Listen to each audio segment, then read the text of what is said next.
Hello, sixth graders. The purpose of this video is to literally introduce you to a whole new world in mathematics, a world that is going to be a huge part of your future in math. A little bit this year, more in seventh grade, a tremendous amount in eighth grade, and into high school. It's a world that is two-dimensional. To this point, we've only considered numbers on a single number line, which is one-dimensional. This line, in order for us to see it, it has some thickness here on the board. Whether I made it here with a marker or on a piece of paper with a pencil, we construct a representation of a line, and in order for us to see it, it has to have some kind of thickness this way. But the real line in our minds, geometry is really an abstraction that takes place in our minds. What we see on paper or on a board like this just guides us in understanding the real geometry that is taking place in our minds.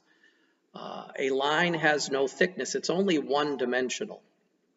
And because this is horizontal, the dimension is right to leftness. And that's not two dimensions, left and right. It's that left to rightness as opposed to the up and downness if the line were vertical. That's one dimension, the left to rightness. And we can emphasize this by stating that any point on that number line can be identified with one number. If we say 3, we mean that point and no other. If we mean -3, we mean that point and no other. And of course, fractions and negative fractions as well. A single number, 11/3, which is 3 2/3, is about there and no place else. And -11/3 is here and no place else. So one number can identify a point on a number line, but in the future in math, there are going to have to be two numbers at one time.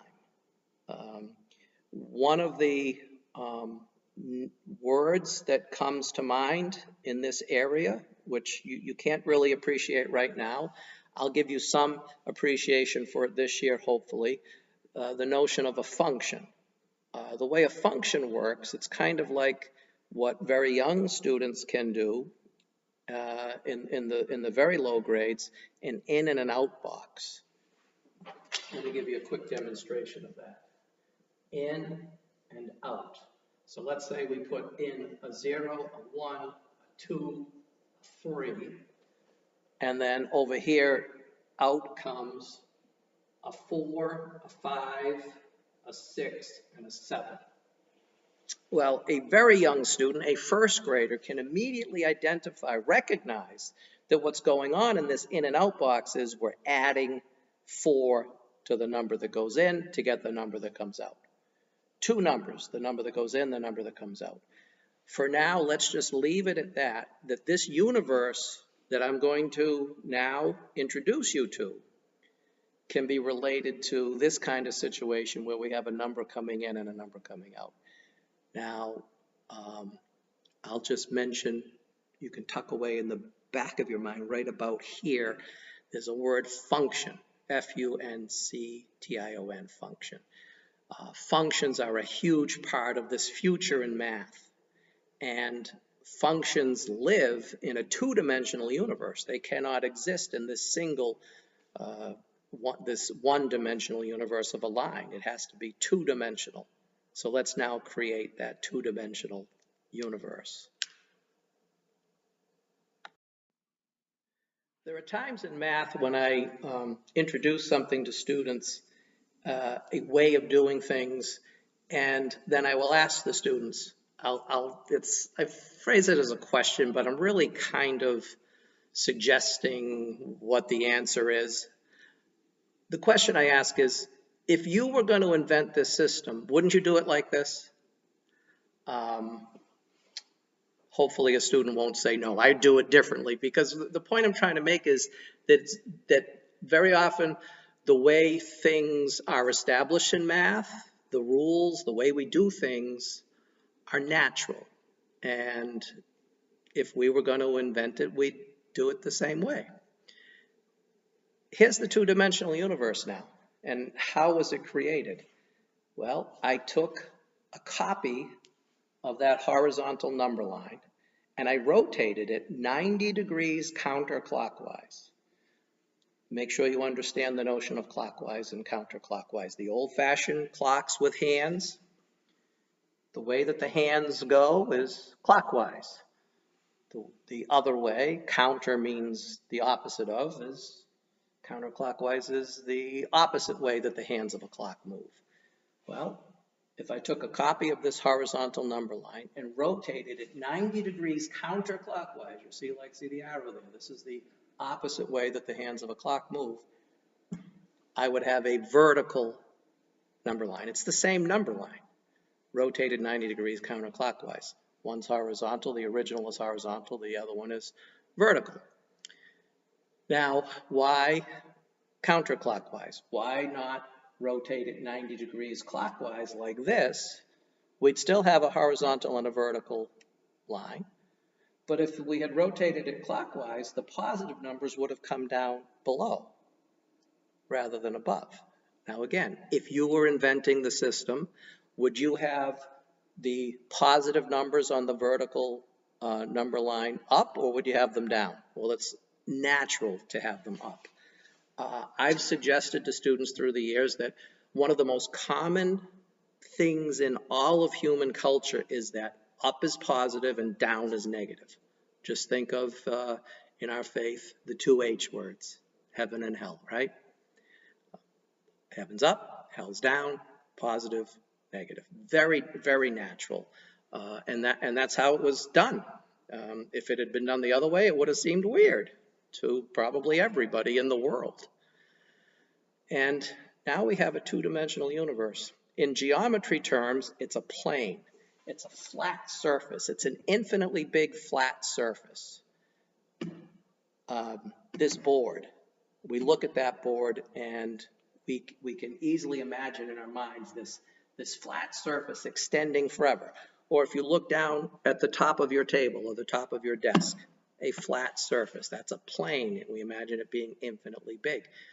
But it's only two-dimensional because there's no out here and there's no on the other side of this flat two-dimensional surface, okay?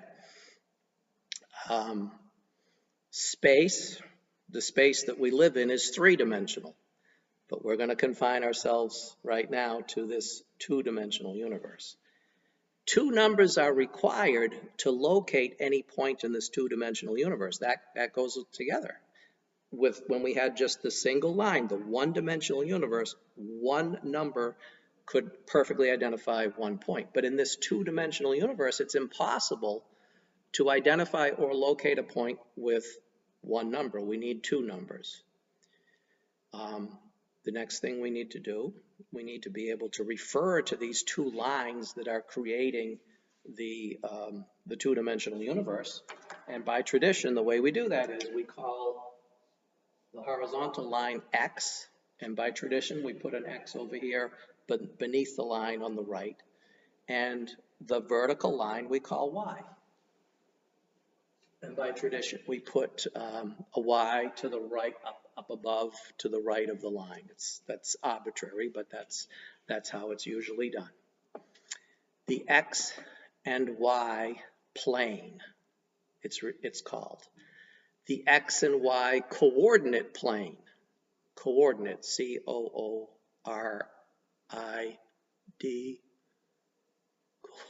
coordinate, you know, like this, coordinate. Okay, the X and Y coordinate plane. The numbers that we use to locate a point we're going to call coordinates. Okay, and we need two of them to locate any point. We need an X and a Y.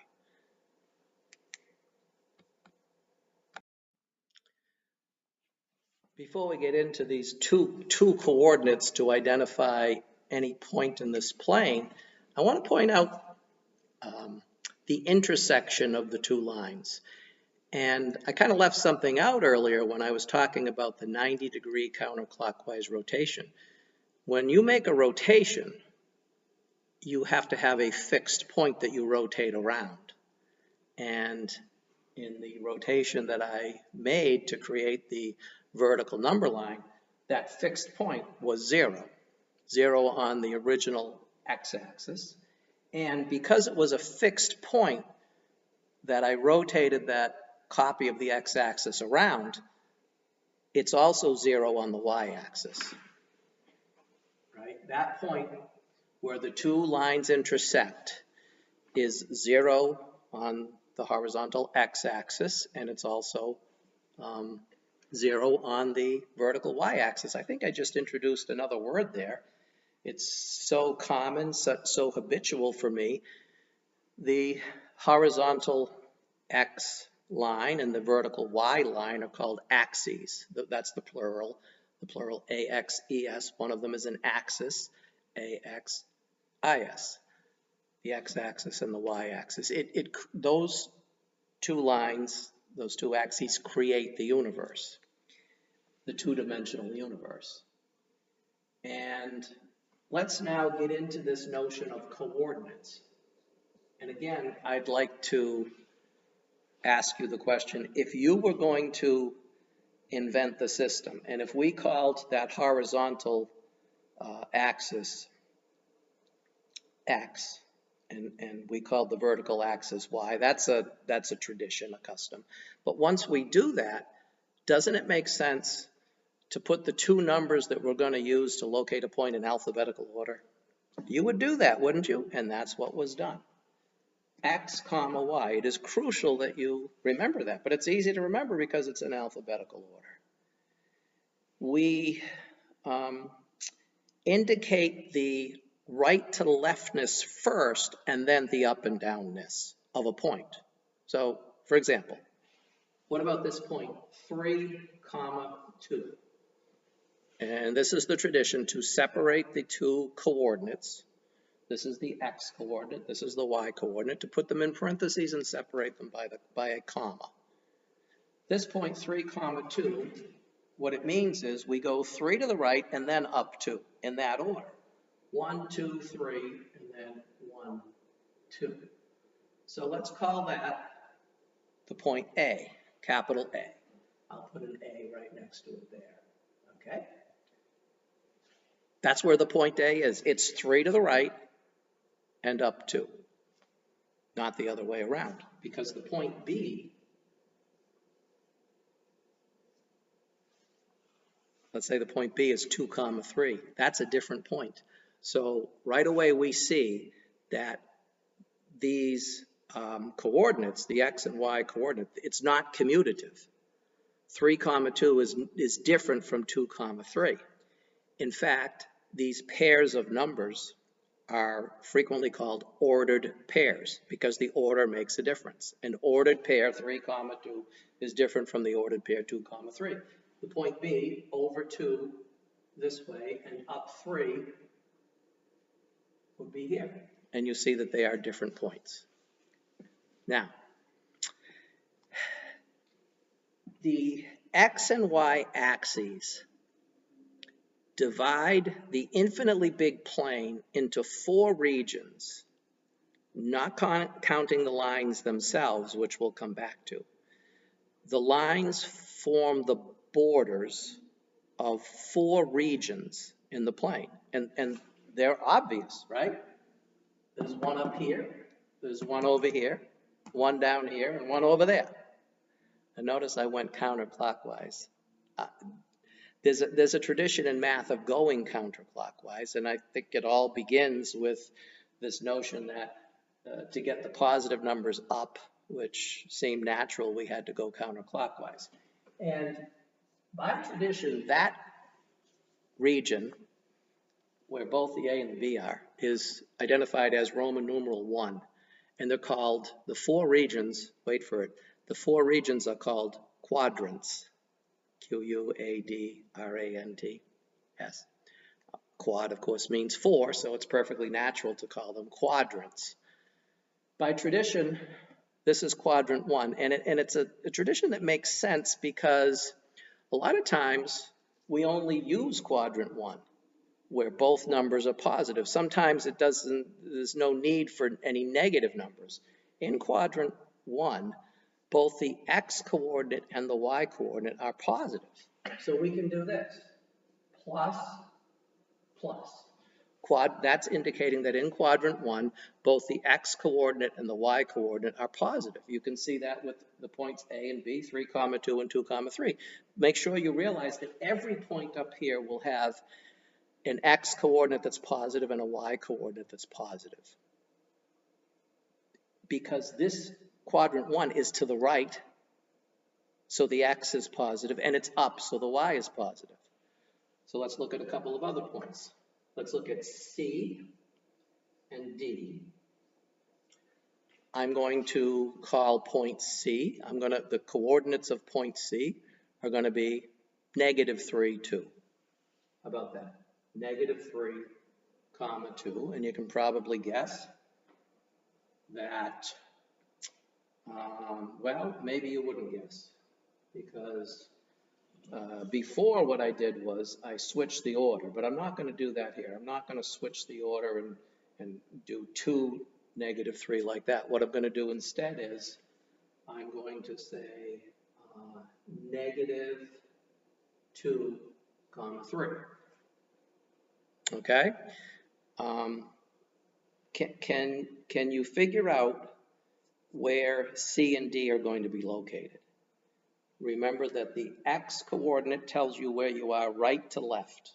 You always look at the right to leftness first and then the up and downness. This is the tradition.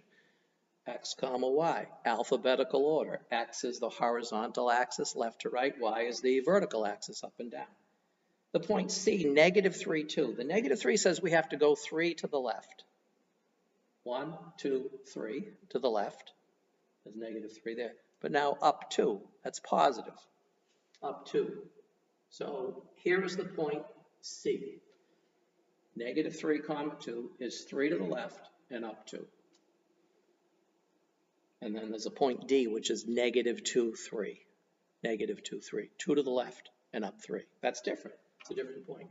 -2, 2 to the left, and then up 3.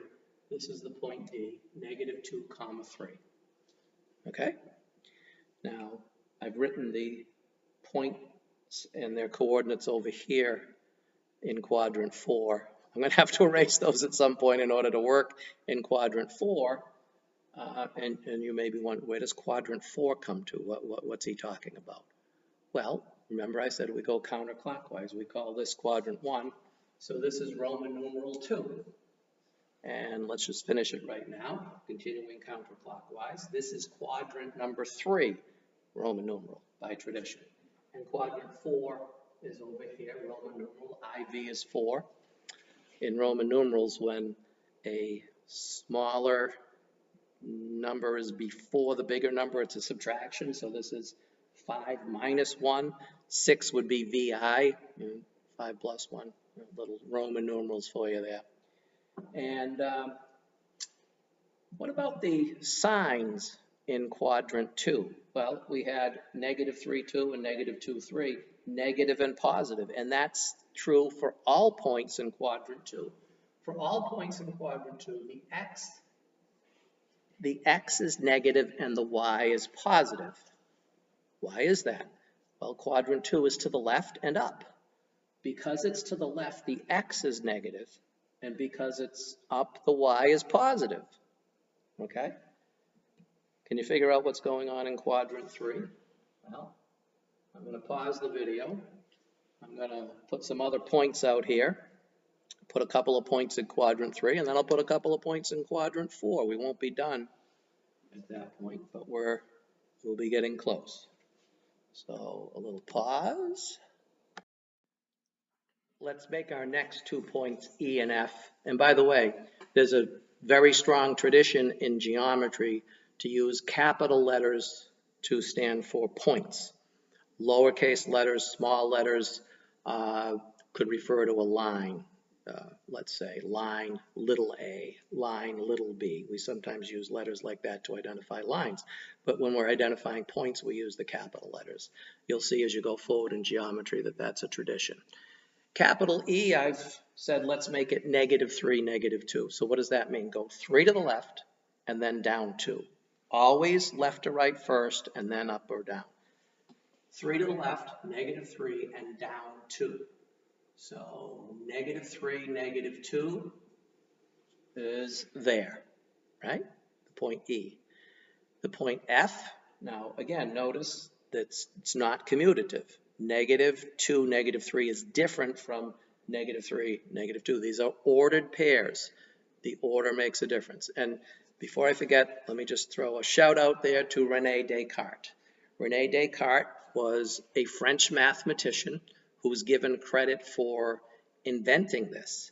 It's relatively recent, it's modern. I always stumble on this. I think René Descartes lived in the early 17th century. He did most of his work in the early 1600s, I believe. I always have to think whether it's the 1500s or 1600s. I'll check at a pause and then I'll fix it if I need to. But there were other, as is often the case in math and other parts of life, there were other people that were kind of doing the same thing. It was sort of in the air at the time, but he's primarily given credit for it. René, one E on the end is the man's name. With two E's, it would be a woman's name. That's the tradition in French. René Descartes, like that. And so we take that portion of his name, C-A-R-T, and we sometimes call this the Cartesian coordinate plane, in honor of the person most responsible for creating this. And when this two-dimensional universe was created, what happened was two great areas of mathematics could be brought together: algebra and geometry.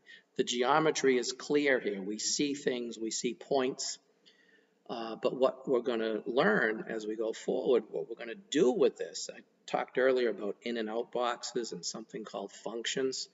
We're going to see that the geometry that we can construct in this two-dimensional universe has algebra equations that go along with it. That we have two sides of the same coin, the algebra and the geometry. So I want you to realize that this was a huge development in the history of mathematics. And that's why I said earlier that this is going to be a big part of your math lives going forward. And we have René Descartes and other people to thank for that. Prior to that, algebra was here, geometry was over there, and they were separate. But now they're together, and that's become a huge part of math ever since. So the point F is -2, -3. That's 2 to the left and down 3. So the point F would be there. And did I ask you earlier to think about quadrant 3? Well, quadrant 3, not just these 2 points E and F, but any points in quadrant 3, the X coordinate will be negative and the Y coordinate will also be negative. Why? Because quadrant 3 is to the left and down. It's left, so the X is negative, and it's down, so the Y is negative. And we have one more quadrant 4. Little pause. Well, you should have been able to figure out that every point in quadrant 4 has an X coordinate that's positive and a Y coordinate that's negative. X is positive because quadrant 4 is to the right, and Y is negative because it's down. So let's identify 2 points. I'll write them down here, point G. Let's make point G be 3, -2. That seems natural based on what we've done before. 3, -2. And point H, let's let the point H be 2, -3. All right, the point 3, -2 means we have to go 3 to the right and then down 2, right? 3 to the right and down 2. So there's the point G. And the point H, 2, -3, 2 to the right and down 3. It's a different point, 2 to the right and down 3. So there's the point H. Now at this point, I knew as I was doing this that I kind of was just making an assumption. I said, go to the right and then go down. But from where? Where do we start? What is the starting point of going to the right or going to the left and then going up or going down? Well, it's the starting point. Another name for start is origin. This point right here.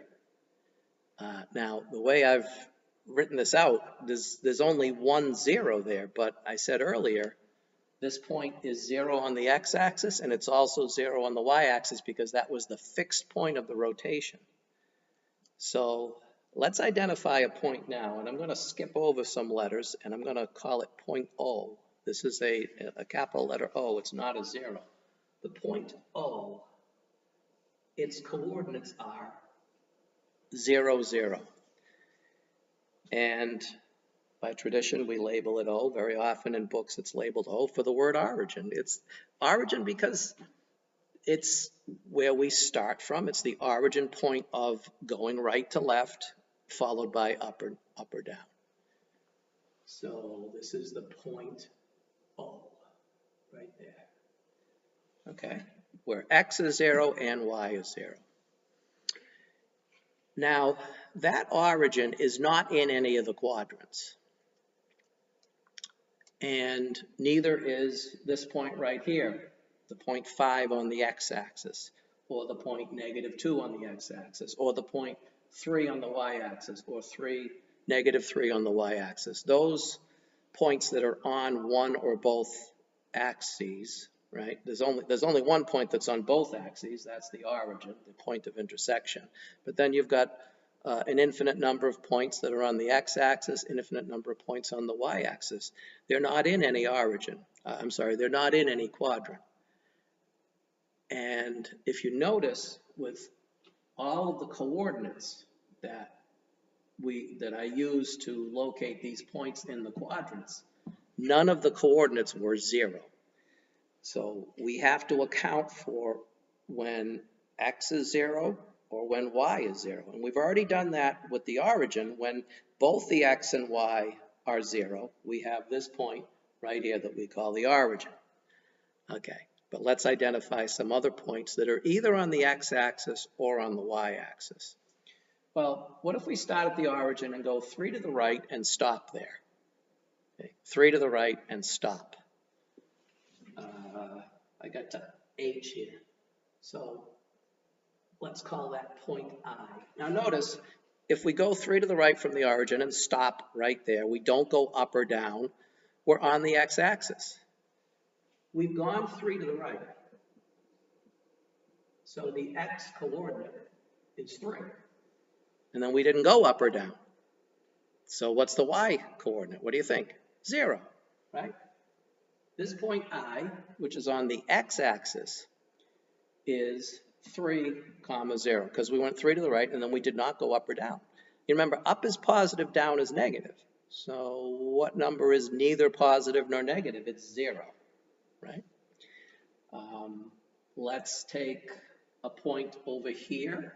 Let's call it J. J. How do you get to point J from the origin? You go 3 to the left, and then you don't go up or down. So the point J is -3, 0, right there, on the x-axis. -3, 0. Now see, when we were in just the one-dimensional universe, all we had to say, when we had just the horizontal number line, if we said -3, it was there and couldn't be anywhere else, right?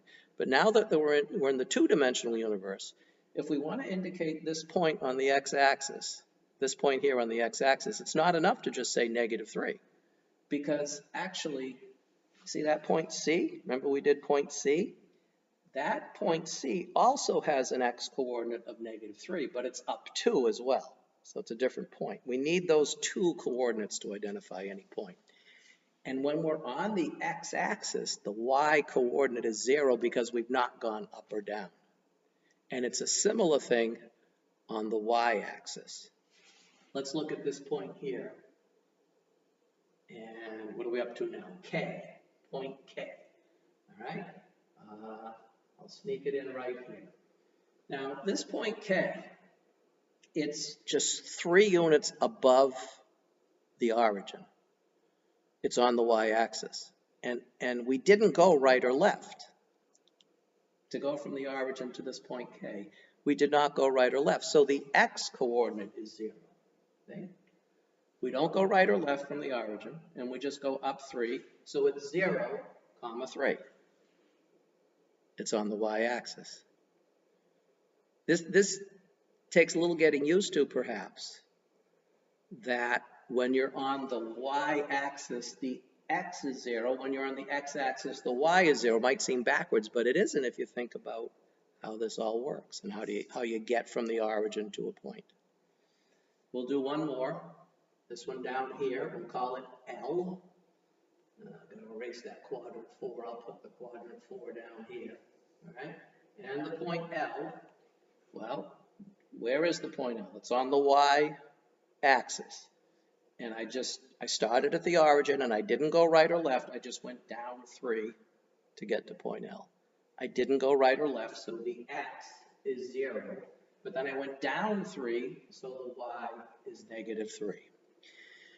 Now, like so many things in math, 6th graders, having someone explain it, watching, paying attention is valuable. You can learn a lot that way, but the proof of the pudding is in the taste. I think that's the expression. And so we need to make sure that you can do this. So sometime soon in class, we'll go through a very similar thing that I did here, and I will have you do what is called plotting or graphing points. When you take coordinates like these and you identify where that point is, it's called plotting or graphing a point. And it is the #1 most basic foundational skill for a lot of math that you'll be doing in the future. And I'm going to admit something I don't often admit. It's not terribly interesting. This is mechanical and kind of dull, but it's necessary, absolutely necessary to be able to identify the coordinates. This is the algebra, by the way. Remember before I said algebra and geometry? 3, 0, having numbers like that is algebraic. And then the point, where was the point I? Right there. That point, this is the geometry, and that's the algebra, and they are the same thing. This is a kind of dull, routine, mechanical skill, but it is essential that you master it forever, because everything's going to build on it. So I urge you to do that. And by the way, we have a very useful tool when we're operating in this two-dimensional universe. 2 tools. One of them I used when you weren't looking, a straight edge, a ruler, or a meter stick I used to make these lines.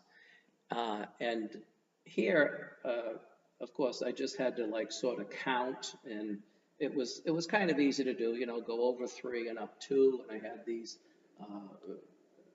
numbers on the number lines to guide me. But another tool is actually 2 tools. One's the ruler, and the other tool is, of course, graph paper. You've seen it. Traditionally, it's done with blue ink. And, we take that piece of graph paper, and on top of a vertical blue line, we make the y-axis. Right on top of a horizontal blue line, we make the x-axis, and we have this plane. But we have those blue lines to guide us. It's easier to do it on graph paper than it is here on this board. I will give you some graph paper in class, or if you're at home and doing it, I will, if you don't have graph paper at home, I will post a piece of graph paper that you can download, print at home, and then take a ruler and plot points yourself. You need to be able to go in both directions. So, for example, if I give you 3, 0, you need to be able to put the point there. But the other direction to go to is if you look at the geometry and you see that point there, you need to be able to tell me the coordinates. You need to be able to go in both directions. And that will be the foundation of much math that is to come. So hopefully you watch this carefully and you learned how it works. And again, I go back to that. If you were going to create the system, you'd probably do it just like this. Make it part of your long-term memory that you will never forget. And then you'll have the opportunity to do it in class for practice. And when I give you a quiz on it, it should be an easy 100. Just remember, x comma y, right? X comma y in alphabetical order. The first coordinate tells you where you are right to left. The second coordinate tells you where you are up and down. So that's it for now. Take care, sixth graders. Enjoy your math voyage, now in a whole new world.